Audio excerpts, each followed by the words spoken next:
गेल्या काही वर्षातील सर्वात अनिश्चित वातावरणात यावेळची विधान परिषद निवडणूक होत आहे.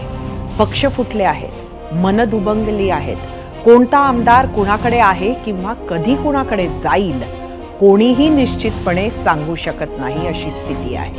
अशा वातावरणात उद्धव ठाकरेंनी आपले विश्वासू मिलिंद नार्वेकर यांना परिषदेच्या आखाड्यात उतरवलं आहे. यामागे काहीतरी निश्चित विचार, काहीतरी रणनीती नक्की असेल असं आपण मानू शकतो. तसं नसतं तर उद्धव ठाकरेंनी झाकली मूठ 1.25 लाखाची ठेवली असती. लोकसभेच्या निकालानंतर महाविकास आघाडीचा विश्वास वाढला आहे. राष्ट्रवादीमध्येही थोडीफार हालचाल वाढलेली दिसत आहे किंवा तसं भासवण्यात शरद पवार गट यशस्वी होताना दिसतोय. तिरुपती ट्रस्ट असो किंवा मुंबई क्रिकेट असोसिएशन, मिलिंद नार्वेकर यांचे सर्वच पक्षांशी, विशेषतः भाजपसोबत मधुर संबंध आहेत.